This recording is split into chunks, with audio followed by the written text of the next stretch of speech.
웹섬이라는 말 참 많이 들어보셨죠? 엄청난 기회와 장밋빛 미래가 펼쳐질 거라는 약속이 가득한데요. 과연 그럴까요?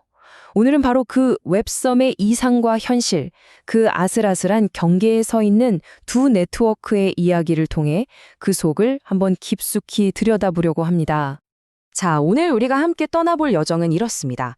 먼저 도대체 웹3가 왜 이렇게 우리 마음을 설레게 하는지 그 약속부터 시작해서요.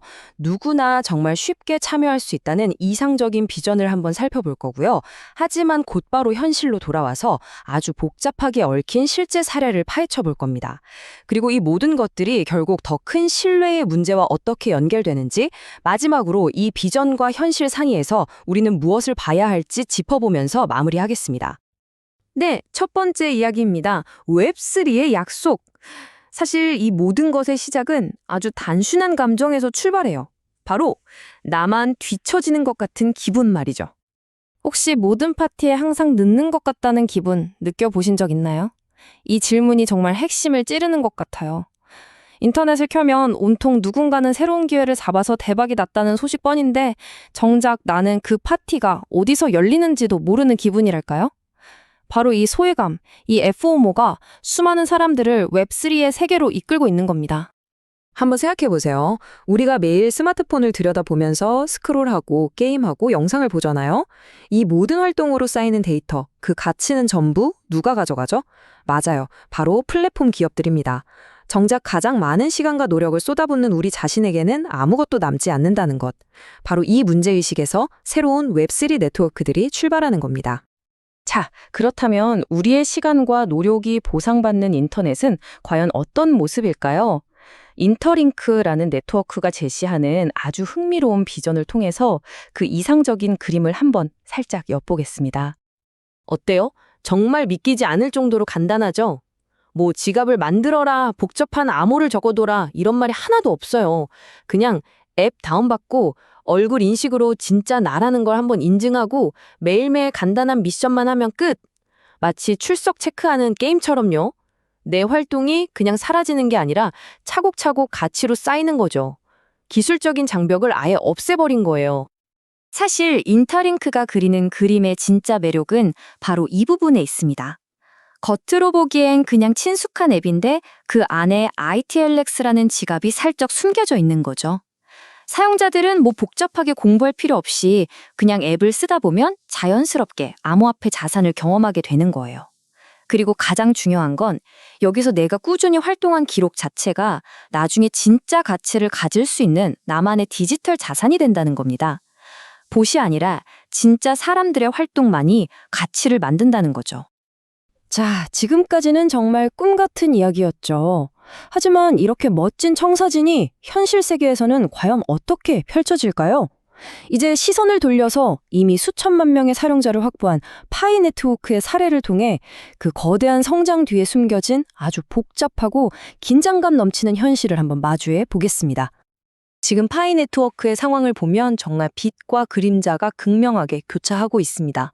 한쪽에서는 최신 AI 기술로 신원 인증, 즉 KYC 처리 속도를 엄청나게 끌어올리면서 기술적인 신뢰를 쌓아가고 있어요.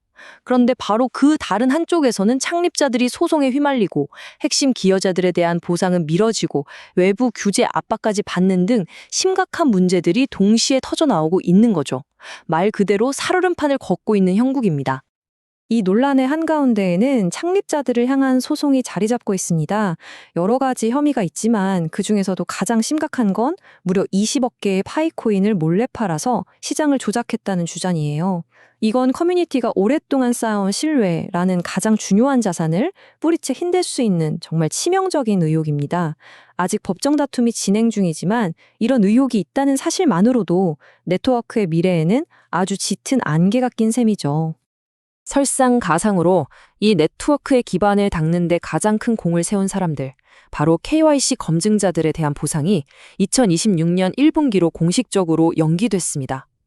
이건 단순히 돈을 늦게 준다는 차원의 문제가 아니에요.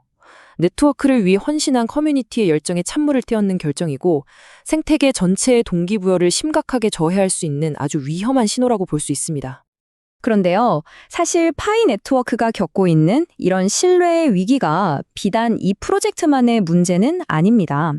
한 발짝만 뒤로 물러나서 시장 전체를 조망해보면 암호화폐 산업 자체가 지금 거대한 신뢰의 시험대 위에 올라서 있다는 걸 알 수 있거든요. 이렇게 외부의 신뢰도 위태로운 상황에서 내부적인 압박은 더 거세지고 있습니다. 당장 돌아오는 12월에 무려 1억 9천만 개 금액으로 환산하며 560억 원이 넘는 어마어마한 양의 토큰이 시장에 풀릴 예정입니다. 만약 시장이 엄청난 매도 물량을 소화하지 못한다면 어떻게 될까요? 당연히 외부의 불씨는 걷잡을 수 없이 커지겠죠. 시장 전체 분위기도 마찬가지입니다. 영화 빅쇼트의 실제 주인공으로 유명한 마이클 버리는 여전히 경제 위기를 경고하면서 비트코인의 폭락을 예견하고 있고요. 반면에 마크 유스코 같은 강세론자는 비트코인은 이미 금과의 전쟁에서 이겼다면서 완전히 상반된 주장을 펼치고 있죠. 이 거물들의 신뢰 싸움, 그 결과가 결국 시장 전체의 방향을 좌우하게 될 겁니다. 이런 혼란 속에서 각국 정부들은 이제 제도적인 신뢰를 만들기 위해 발빠르게 움직이고 있습니다. 영국은 아예 법으로 디지털 자산을 새로운 재산으로 인정했고, 한국은 해킹 사고 시 거래소의 책임을 강화하는 방안을 검토 중이죠. 유럽에서는 명확한 규제, 즉 미카가 도입된 후에 오히려 관련 시장이 2배나 성장하기도 했습니다. 결국 이런 제도적 틀이 앞으로 파이 네트워크와 같은 모든 프로젝트의 운명에 큰 영향을 미치게 될 겁니다. 자, 그렇다면 이 두 가지 이야기, 인터링크의 희망찬 비전과 파이 네트워크의 혼란스러운 현실, 이 두 이야기를 통해 우리는 과연 어떤 교훈을 얻을 수 있을까요? 핵심은 바로 이겁니다. 인터링크가 보여준 것처럼 누구나 쉽게 참여할 수 있다는 아주 단순하고 매력적인 약속이 있죠. 그리고 파이 네트워크가 겪고 있는 것처럼 기술, 규제, 그리고 인간의 신뢰라는 너무나 복잡하고 거대한 현실이 있습니다. 이 둘 사이에 엄청난 간극, 이 간극을 어떻게 성공적으로 메우느냐가 앞으로 웹3 시대의 성패를 가를 가장 큰 숙제라고 할 수 있겠습니다. 결국 우리는 이 근본적인 질문과 마주하게 됩니다. 누구나 혹할 만큼 단순한 약속과 헤쳐나가기 너무나 어려운 복잡한 현실 사이에서 어떻게 균형을 맞출 것인가? 사용자 중심의 차세대 인터넷, 그 미래는요, 바로 이 질문에 대한 해답을 찾아내는 과정에 달려 있을 겁니다.